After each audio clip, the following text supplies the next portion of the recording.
Today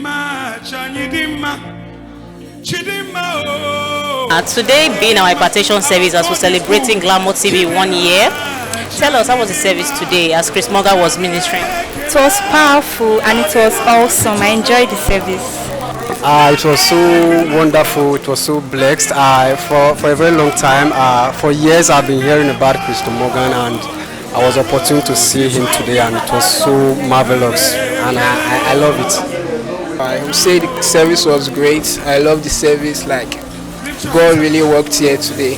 I would say today's service was really great. Like, there was anointing and it was good. It was good. It was amazing.